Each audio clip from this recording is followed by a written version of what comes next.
네, 획득문학의 1강 교과서 개념학습 1강 박두진의 해인데요. 일단 바로 내용 볼게요. 해야 솟아라, 해야 솟아라. 맑게 씻은 얼굴, 고운 해야 솟아라. 여러분 무슨 구조예요? A, B, A 구조. 해야 솟아라라는 A 부분을 3번이나 반복을 했죠. 자, 그러면 반복을 통해서 무슨 효과를 얻을 수 있죠, 여러분? 강조? 맞아요, 강조예요. 게다가요, 해야 솟아라. 솟아라 문장의 형식 뭐예요? 명령. 명령형이에요. 그래서 처음에 해야 솟아라 그랬어.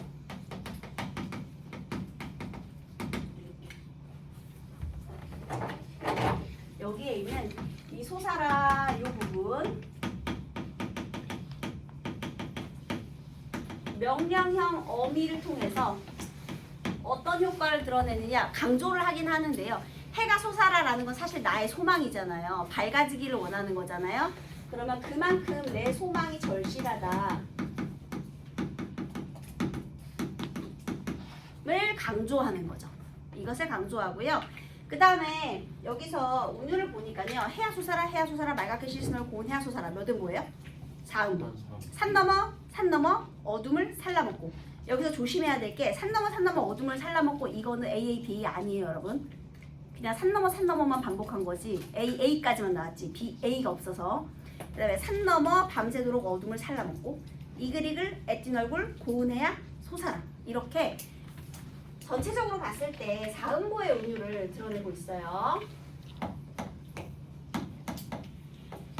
그리고 반복되는 구조.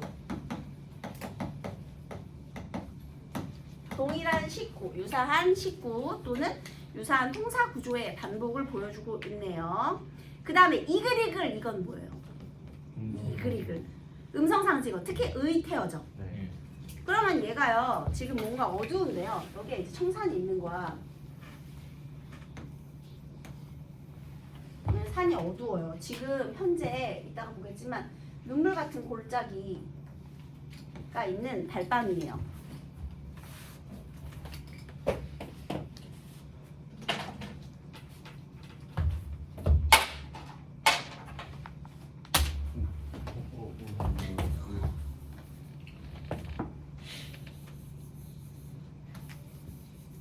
이 달밤이에요. 어두워요. 어두운 걸 드러내려고 이렇게 한 거예요. 근데 여기에 내가 원하는 건 이 산에 해가 솟아요. 그러면 해가 솟으면 이글이글 불타는 해가 솟으면 드디어 이제 산이 자신의 색깔을 드러내겠네. 그러면 이 산이 어둠의 산에서 눈물 같은 골짜기를 가진 곳에서 청산이 될 수 있는 거예요.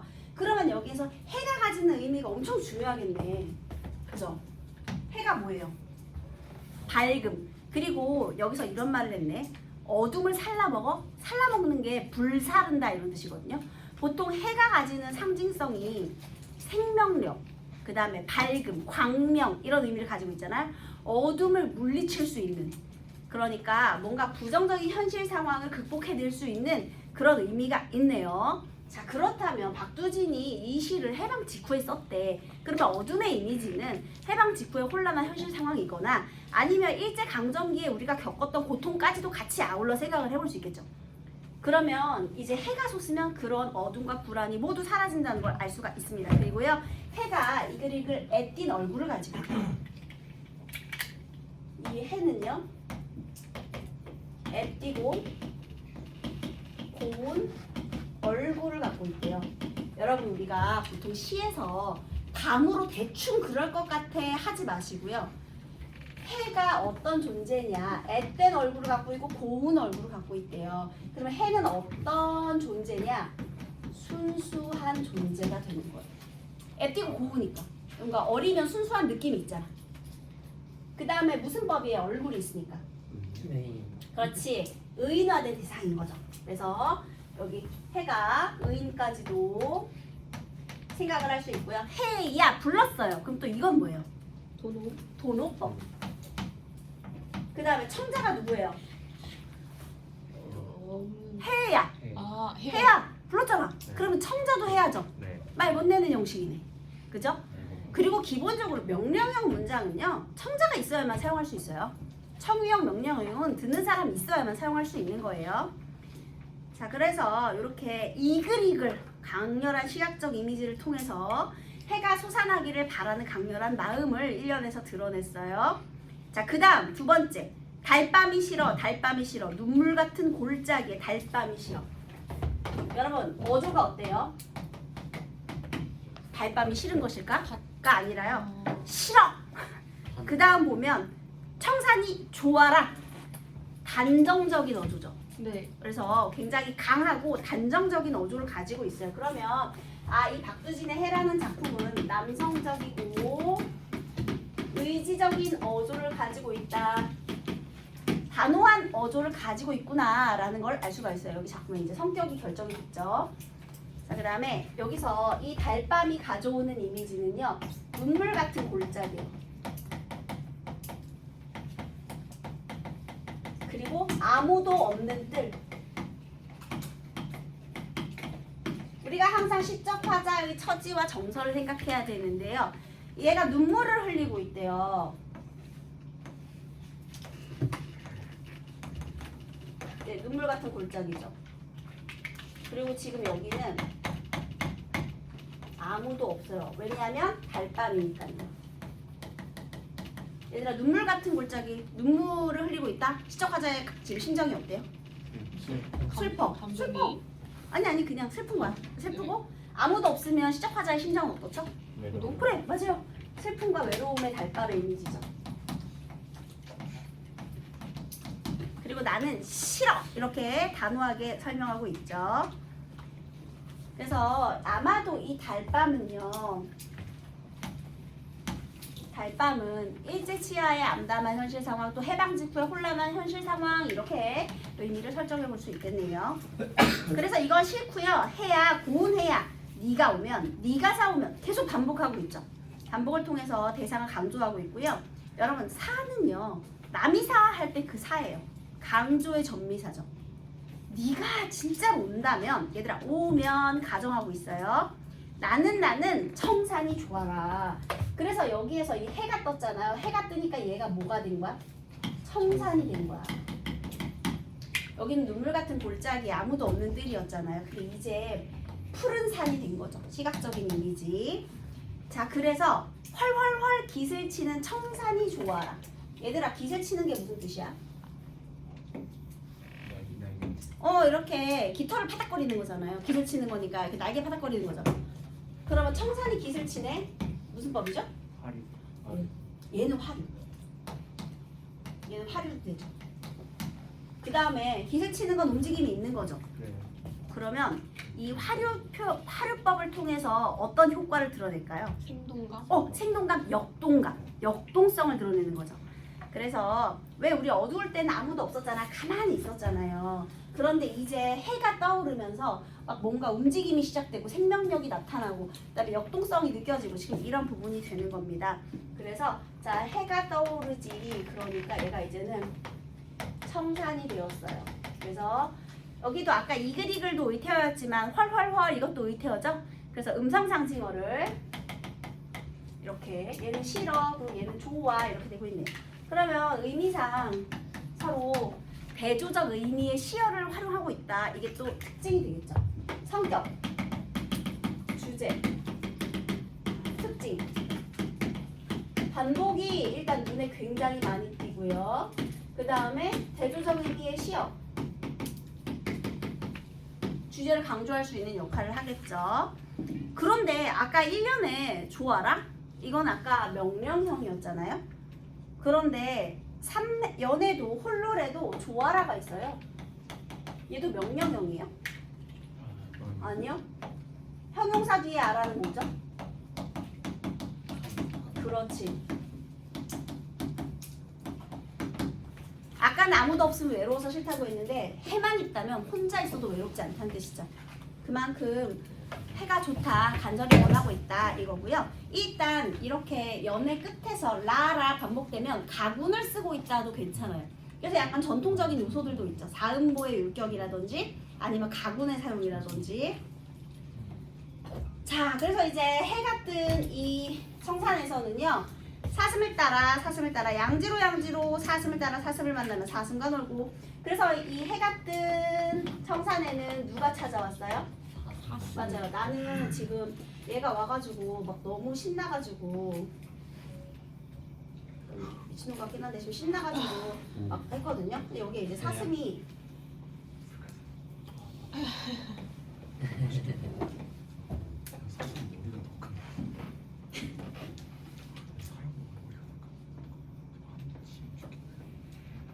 와 사슴 잘 그렸지? 네, 사슴이에요. 네, 사슴. 아이고. 네. 그래서 사슴과 놀았어요. 그리고 양지가 되었어요. 이제 해가 잘 드는 곳이니까 긍정적이고 밝은 곳이 되었죠. 근데 오연에서 조금 걸립니다. 이번에는 칙범을 따라 칙범을 만나면 칙범과 놀고. 여러분 칙범이 뭐예요? 특히 고려 범을 칙범이라고 불렀대요. 그러니까 칙 무늬가 있는 범. 그러니까 그냥 우리 한국 호랑이 그게 이제 칙범이 되는 거예요. 근데 얘가 좀 여기서 지금 마음에 걸리지 않아요? 그러니까 지금 맞아요. 아까 초식 동물하고 지금 육식 동물하고 뭐야 이건? 강아지. 곰 아니야 곰. 야 이것만 그리면 무조건 호랑이지. 이것만 그리면 호랑이. 머리 왕자 호랑이. 아 이거만 있어. 신기하다. 네, 그럼 사슴과 놀고 칙범과도 놀고. 그러면 얘네들의 의미는 뭐냐? 얘는 약자, 얘는 강자인데요. 얘네와 함께 어우러지는 거니까 청산이라는 곳은 어떤 곳이다? 조화로. 그래, 그걸 뭐라고 할 거야? 조화, 화합, 평화, 공존. 왜? 해방 직후에 지금 그 자유주의, 그 민주주의 전형과 그다음에 또 사회주의 전형, 냉전 시대잖아요. 그러니까 그러지 말고 우리는 민족애가 중요하다. 그래서 공존과 화합 그리고 평화 의 이미지가 가득한 양지로서의 청산의 이미지를 강조를 하는 거예요. 그 다음 마지막에 한 번 더 해야 고운해야 솟아라. 꿈이 아니래도 만약 너를 만나기만 한다면 또 가정하고 있죠. 자 이번에는요. 꽃도 해가 솟아가지고 만약에 오기만 한다면 꽃도 새도 짐승도 모두 한 자리에 앉아. 그럼 이제 얘네들도 다 같이 여기에 껴드는 거죠. 그럼 이번에는요. 강자, 약자 플러스 자연까지도 합의되는 거야. 이게 자연이잖아. 그렇지? 그래서 이 자연까지도 모두가 하나가 되는 그런 곳에서 워이는 뭐죠? 이번엔 의성어. 그래서 얘는 의태어도 있고 의성어도 있어요. 음성상징어가 둘 다 사용이 되고 있고 워이 모두 불러 한자리에 앉아 앳되고 고운 날. 그러니까 얘가 진짜 바라는 세계는 어떤 세계예요? 여기에 막 꽃도 있고 이 모두가 화합이 되는 거예요. 아까 아무도 없는 뜰 말고 이 모두가 조화와 화합을 이루는 바로 앳되고 고운 날. 이걸 내가 누려보고 싶다라는 누려보리라 이렇게 소망을 드러낸 거죠. 그래서 결국에 여기 이 모두가 이렇게 다 하나가 되면 이 청산에서 나타나는 것이 앳되고 고운 날이잖아요. 네. 이런 걸 보통 우리 문제를 낼 때 시적 화자가 지향하는 이상적인 세계. 화자가 지향하는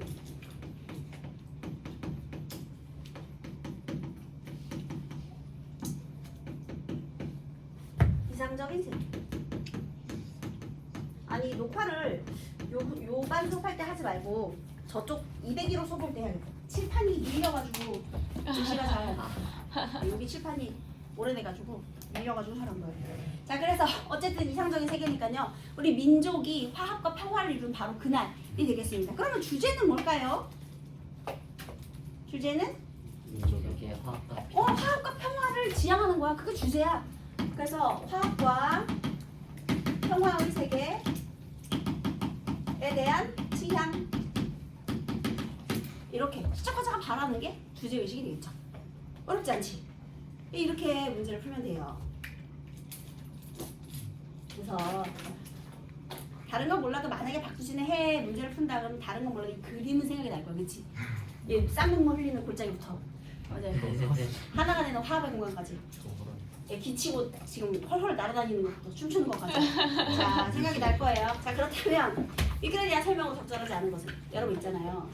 진짜 국어 잘하는 친구들의 공부 방법에 대해서 얘기해 줄게요. 대충 문제를 풀고 아 이거구나 하고 넘어가면 중수예요. 그러면 고수는 어떻게 문제를 푸느냐? 잘 보세요. 선택지를 하나하나 다 확인해야 돼요. 특히 수특은요. 그게 공부야. 너네가 이런다? 내가 한 수능 보기 전에 뭐 한 달, 2달 전에 아무래도 안 되겠어. 내가 불안해가지고 수능 최저를 맞추려면은 지과 하나 정도는 좀 더 챙겨야 될 것 같아. 지과에 올인을 해요. 수능 최저 맞추려고. 그러면서 어디서도 들어가지고 감을 떨어뜨리면 안 된다 해가지고 그냥 일주일에 한 번씩 모의고사 문제는 나름대로 풀었어. 그거는 감을 잃지 않는 게 아니고요. 자기 만족만 한 거예요. 일주일에 한 번씩 모의고사 문제를 푼 다음에 채점하고 답안지 확인하고 끝. 그러면 실력이 향상되겠어? 그대로지. 그러면 뭘 해야 돼요, 선생님? 선택지 공부를 해야지. 잘 보세요, 여러분. 1번. 19의 반복과 변주를 통해 정서의 고조를 드러내고 있다. 어디가 시의 반복과 고조예요? 해야지. 해야 솟아라. 말갛게 씻은 얼굴 고운해야 솟아라. 여러분 당연히 표현 요소가 A 플러스 B, A 플러스 B 플러스 C 이렇게 되면 점층적인 방법이 되는 거죠. 네. 그러면 점층적이기 때문에 정서가 고조되는 게 확실하죠. 이렇게 네. 근거가 확실해야 돼 얘들아. 그냥 감으로 반복됐었는데 이렇게 풀면 안 되는 거야. 어디 부분인지 꼭 집어 확인해야 돼요. 자, 그 다음에 이번에 나열의 방식을 활용하여 했는데요. 여러분 나열 조금 마음에 걸리지 않아요? 네. 그래 좋아. 사슴, 칙범. 그 다음에 아까 꽃새, 짐승. 그래 여기를 나열이라고 한번 생각해 볼까 했어요. 그러면 이것을 활용해서 삶을 반성하나요? 아니요. 이상적인 세계에 대한 소망을 강조하는 거지 어디 반성을 해. 그래서 틀린 거예요.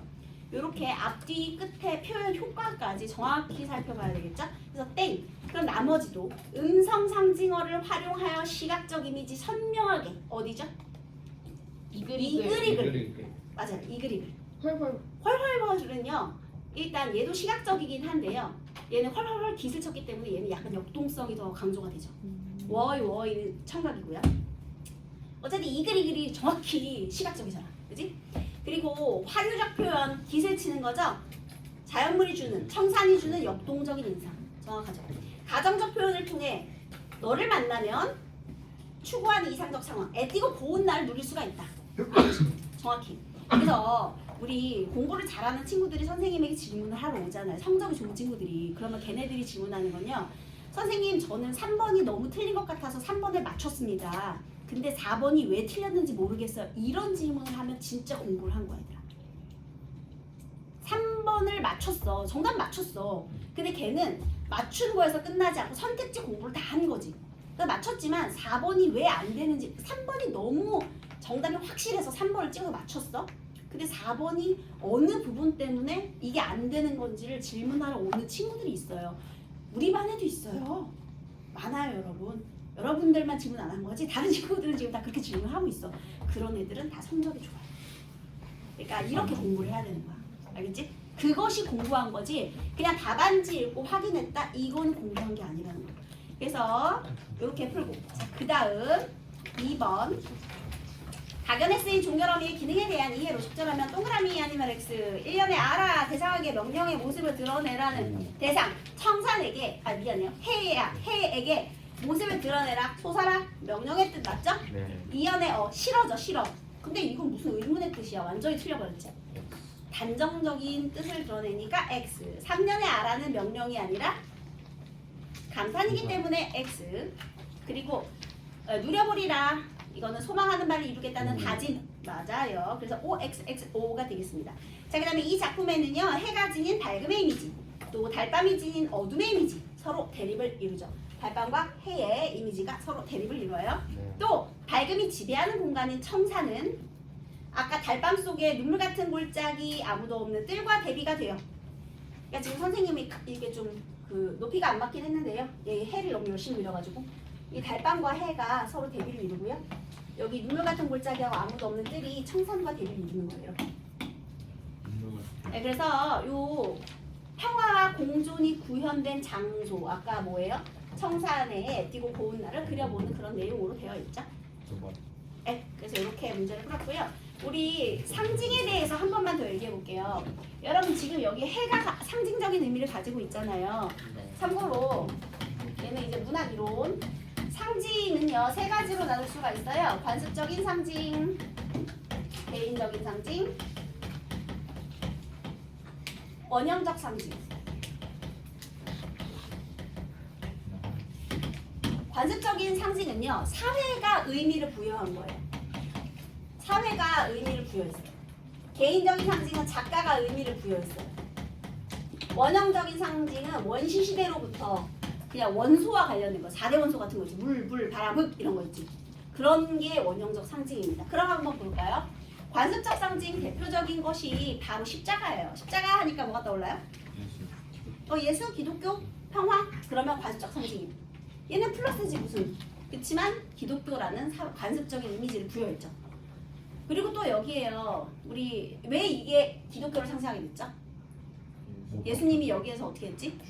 십자가로 못 박혀서 돌아가셨죠. 근데 그 돌아가신 의미가 뭐야? 너의 죄를 사하노라지 얘들아. 네. 우리 인간을 위해 희생하셨잖아요. 그래서 희생과 부활의 의미까지 있죠. 희생, 헌신 이런 이미지를 가지고 있잖아요. 이게 다 관습적 상징. 개인적인 상징은요. 작가가 부여를 해야 돼요. 여기서 되게 많이 나온 얘가 서정주라는 시인의 국가협회서인데요. 국화에다가 누이, 성숙한 누이. 그러니까 이 성숙의 이미지를 부여했어요. 왜냐하면 국화가 그 가을에 피잖아요. 그럼 어쨌든 시련을 극복하고 피는 꽃이거든요. 그래서 누이가 시련을 극복하고 나서 약간 성숙해진 모습을 보여주니 마치 우리 누이 같은 국화다. 이런 식으로. 이거 완전히 개인적인 상징이죠. 그 다음 원형적인 상징은 물. 그러면 무슨 의미가 있죠? 생명, 부활, 죽음 뭐 이런 의미가 다 있잖아요. 그런 것들이 원시적인 상징이 돼요. 그러면 해는 무슨 상징이에요? 해가 만약에 밝음, 광명, 부정적인 것을 물리치는 광명, 정의 이런 의미로 해석이 된다. 그럼 무슨 상징일까? 원시. 그렇지, 원형적인 상징. 그런데요, 여기서 우리 박두진이라는 시인이요, 해가 솟아나서 이 부정적인 것을 물리쳐 줬으면 하는 희망의 의미를 더했다고 해보세요. 해에다가. 이 해방 후에 혼란한 상황을 해소할 수 있는 나의 희망으로 의미 부여를 했다. 그러면 이 원형적 상징 속에 개인적인 상징이 추가되는 거예요. 여러분 이거를 이렇게 칼로 무자듯이 탁 자르는 게 아니야. 얘로 사용하면서 얘를 추가할 수 있는 거예요, 여러분. 이렇게. 그래서 상징적인 의미도 기억을 해봅니다.